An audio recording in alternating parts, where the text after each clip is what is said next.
Welcome to doctor மைக்லீஸ் music therapy channel. இன்றைய பதிவிலையும் நினைவாற்றலை பெருக்கிக் கொள்வது எங்கனம் என்ற தலைப்பில் சில செய்திகளை நம்ம பகிர்ந்துக்கலாம். நினைவாற்றலை பெருக்கிக் கொள்ள வேண்டுமெனில் செய்திகளை சிறப்பாக புரிஞ்சுக்கணும் அப்படின்னு ஒரு வார்த்தை பார்த்தோம். ஃபோக்கஸிங் அண்ட் அட்டென்ஷன் அப்படின்றத பார்த்தோம். படிக்கணும் என்ன சொன்னால் தொடர்ந்து ரீடு, ரிசைட், ரிவ்யூ, ரிஹர்சல் அப்படி இல்லாமல் பார்த்தோம். ரீடுன்னு சொன்னால் ரீடிங் அலவுடு, ஒரு கொஞ்சம் வாயை விட்டு உறக்க படிக்கணும் அப்படின்னு. மனம் ஒருமுகப்படணும், இதெல்லாம் நினைவாற்றலை பெருக்கிக் கொள்வதற்கு பயனாகும் அப்படின்னு.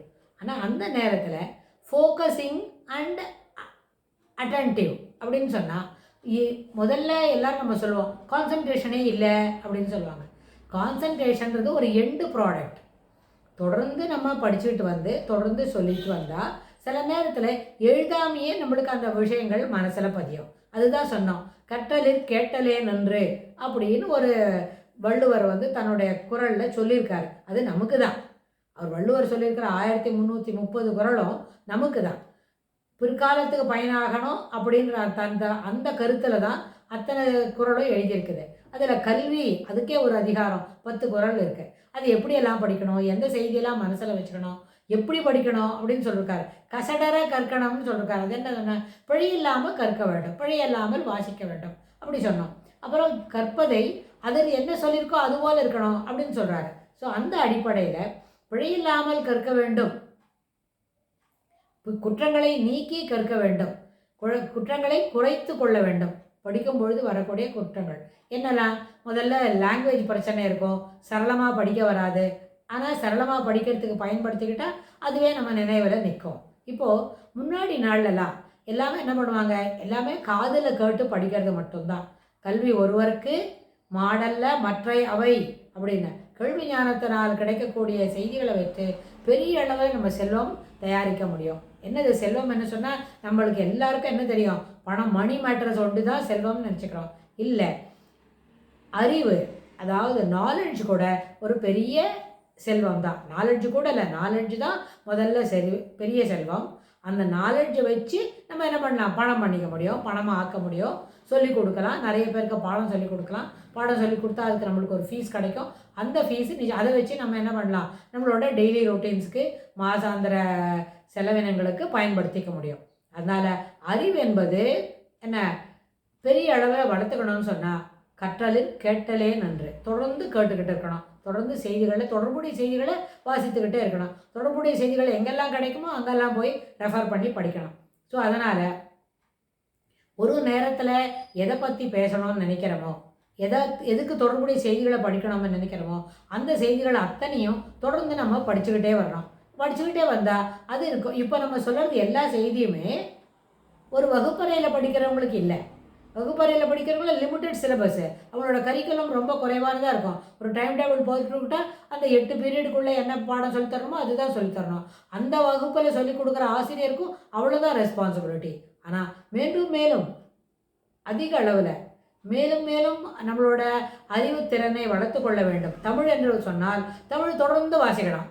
எப்படி, ஒரு 4 அடியார் பாடல்களை படித்து முடிக்கலாம். அப்புறம் பழமொழி, இன்னா 40, இனிவை 40, கார் 40, கலவை 40 அப்படின்னு 14 கீழ்கணக்கு நூல்களில் இருக்கிற எல்லா நூலையும் அதில் இருக்கிற அத்தனை செய்யுளையும் படித்து முடிக்கலாம். கம்பராமாயணம் படிக்கலாம், பெரிய புராணம் படிக்கலாம். அப்படின்னா கம்பராமாயணத்தில் எவ்வளோ பாடல்கள் இருக்குது, அப்புறம் பெரிய புராணத்தில் எவ்வளோ பாடல்கள் இருக்குது, அப்புறம் திருஞான சம்பந்தர் சொன்ன பாடல்கள் எத்தனை இருக்குது, தேவாரம், திருப்புகழ், அப்புறம் திருவாசகம் அப்படி சொன்னால் இதெல்லாம் இப்படி படிக்கிறது தான் தமிழ்.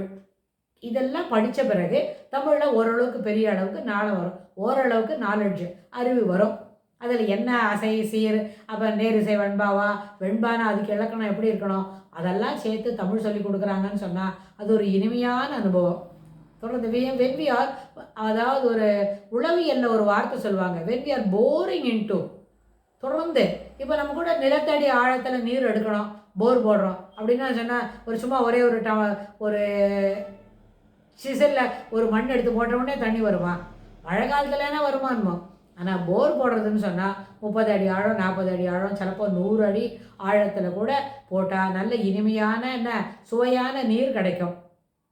அப்படின்னா அப்போ அதுக்கு என்ன பொருள்? when we are going deep into பூமியில் கூட அதிக ஆழத்துக்கு போகும்பொழுது சிறப்பான சில கனிமங்கள் கனிம வளங்கள் கிடைக்கிற மாதிரி அப்பொழுது சுவையான நீரும் கிடைக்கும்.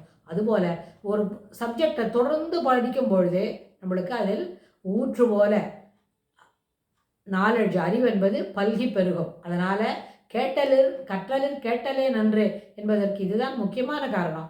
நிறைய அளவில் பெரியவங்களை நிறைய அந்த பாடங்கள்லாம் படித்தவங்களை ஒருத்தர் நம்மளுக்கு திருவாசகம் சொல்லிக் கொடுக்க போகிறார் அப்படின்னா அவருக்கு திருவாசக பாடல்கள் எல்லாம் பொருளோடு சொல்லிக் கொடுக்க முடியும்னு சொன்னால் நம்ம ஒரு நாளைக்கு 2 பாட்டு, காலையில் ஒன்று சாயந்தரம் ஒன்று, அதுபோல் தொடர்ந்து அது ஒரு எஃபர்ட் போல் தொடர்ந்து போட்டுக்கிட்டே இருந்தால் நிச்சயமாக ஒரு நாளில் அதை நம்ம முடிச்சுடுவோம். அதில் இருக்கிற மொத்த பாடல்களையும் கற்று தேர்வோம் அப்படின்னா அது ஒரு சிறப்பான அனுபவமாக அமையும். இது ஆழ்வார்கள் பாசுரமாக இருந்தாலும் நாயன்மார்கள் பாசுரங்களாக இருந்தாலும் தொடர்ந்து நம்ம இது போல் படிக்கலாம். தமிழ் வாசிக்கிறதுக்கு இவ்வளவு செய்தி இருக்குது. தமிழ் படிச்சுட்டு இப்போ முடிச்சுட்டோம் 2 வருஷம் படித்தா போகிறோம் அப்படின்னா நீங்கள் பாருங்கள் 2 வருஷத்துக்கு 730 நாள் தான். ஒரு நாளைக்கு 2 பாசுரம்னு சொன்னால் 1400 பாசுரம் தான் வரும். 1400 பாசுரம் தான் இருக்கா தமிழில். ரொம்ப நிறைய இருக்குது. அதை எண்ணில் அடங்காதது. அது படிச்சுக்கிட்டே இருந்தால் ஒரு ஸ்டேஜுக்கு மேலே என்ன ஆகும்?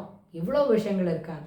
இது ஷெட்யூல் படிக்கிறதுக்கு மட்டும் இல்லை, இதுக்கு தொடர்புடைய ஆன்மீக செய்திகளை படித்தா இன்னும் கூட அதிகம்தான். அதனால் எப்பொழுதும் தொடர்ந்து படித்து கொண்டு இருக்க வேண்டும். அறிவு என்பதை வளர்த்து கொண்டே இருக்க வேண்டும். முடிகிற வரைக்கும் படிக்கணும்.